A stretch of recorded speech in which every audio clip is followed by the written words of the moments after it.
ఓం నమ శివాయ. ఓం శ్రీ మాత్రే నమ. ఓం కొండదేవతాయ నమ. ఓం వనదుర్గాయ నమ. చాలా మందికి దేవుడి మీద పూజా విధానాలు ఎన్నో ఉంటాయి. మరి వాళ్ళకి కొన్ని దేవుళ్ళ గుడికి వెళ్ళినప్పుడు కానీ, మరి అక్కడ వాళ్ళకి ఏదో వాళ్ళకి తెలియకోకుండా వాళ్ళ దోస్తులతో వెళ్ళినప్పుడు కానీ, ఆ గుళ్ళు చూసినప్పుడు వాళ్ళకి అనుకోకుండా కొన్ని మొక్కులు మొక్కుతుంటారు.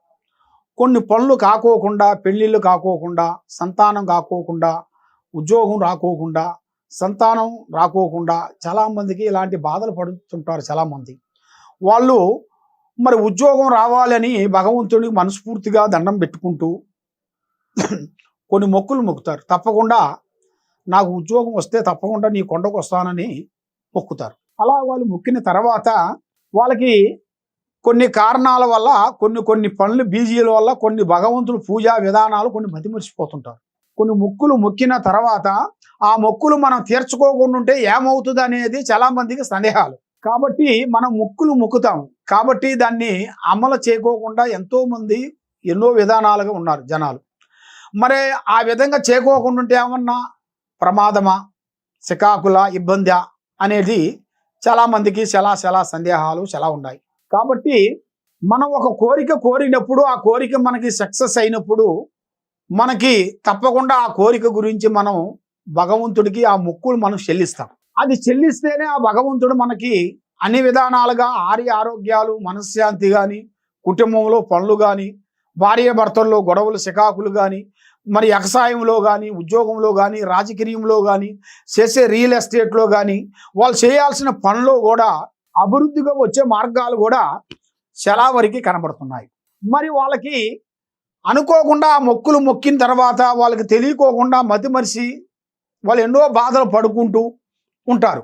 వాళ్ళకి ఆ మొక్కిన తర్వాత మళ్ళా వాళ్ళకి ఏమవుతుందంటే వాళ్ళకి ఎన్నో రోజుల నుంచి పెండింగ్ అయిన పనులు, ఎన్నో రోజుల నుంచి సంతానం రావాల్సిన వాళ్ళకి సంతానం రావటం లేదు, వాళ్ళ ఉద్యోగ విశేషంలో ప్రమోషన్ రావాల్సింది కూడా ఎన్నో రోజుల నుంచి ఆగిపోవటం, అలాంటిది టక్కన ఈ పూజా బలం చేసిన దానివల్ల, ఆ మొక్కులు చెల్లించిన దానివల్ల వాళ్ళకి తప్పకుండా ఆ పని జరగటం, ఇలాంటివి కొన్ని జరుగుతుంటాయి.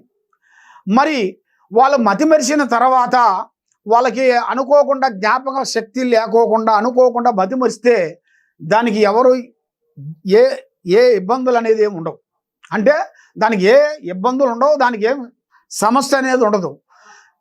తెలిసిన తర్వాత మనం మొక్కిన తర్వాత జ్ఞాపకం ఉంచుకొని తెలిసిన తర్వాత మనకి చేయకోకుండా ఉండామంటే ఆ దోషం మనల్ని కొంత పీడిస్తుంటుంది.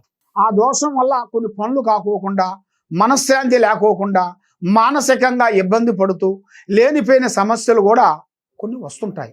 మనం మంచిగా పోతే అక్కడ మనకు చెడు వస్తుంటుంది. అమ్మ అన్నాం అనుకో వాళ్ళకి మనకి అరే నీటికి కనబడుతుంటుంది. ఆ విధంగా కొన్ని సమస్యలు కొన్ని ఎదురవుతుంటాయి. కాబట్టి అది మనకి ఒక మొక్కేవరా అంటే అది గుర్తుంచుకొని చేయాలి. గుర్తు లేదు అంటే ఇక దాన్ని వదిలేయాలి.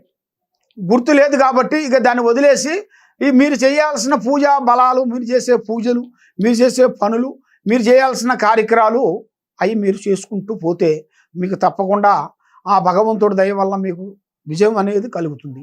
మరి భగవంతుడు పూజా బలం మనం చేసేటప్పుడు మనస్ఫూర్తిగా త్రికార శుద్ధి మన మైండ్లో పెట్టుకొని మనం చేసే పూజా బలం, మనం చేసేది పెద్ద పూజ చేయకపోయినా చిన్న పూజ చేసినా కూడా అది మనస్ఫూర్తిగా వెళ్ళి ఆ భగవంతుని మనం పూజిస్తే భగవంతుడు మనకి ఏదో ఒక విధంగా మనం కరుణిస్తాడు. ఆ భగవంతుడు అనేది మనకి ఎవరో ఒక రూపంలో నుంచి మనకు ఎదురవుతారు.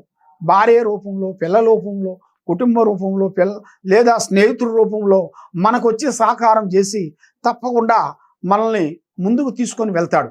తప్పకుండా ఆ భగవంతుడు దయ వల్ల మీకు అన్ని విధానాలుగా విజయవంతమయ్యే కావాలనుకుంటే మీరు ఎన్నో సమస్యలతో మీరు బాధపడుతూ ఉన్నారా? ఈ కింద ఉండాల్సిన నెంబర్కి ఒకసారి మాకు సంప్రదించినట్టుకైతే మీ పేరుని బట్టి, సమయాన్ని బట్టి, జాతకాన్ని బట్టి, యోగాన్ని బట్టి ఎలా ఉంది ఏమిటి అనేది చూసి అన్ని విషయాలు మేము చూసి చెప్పగలుగుతాం. ఏ సమస్యకైనా కూడా ఒక పరిష్కారం అనేది మా దగ్గర దొరుకుతుంది.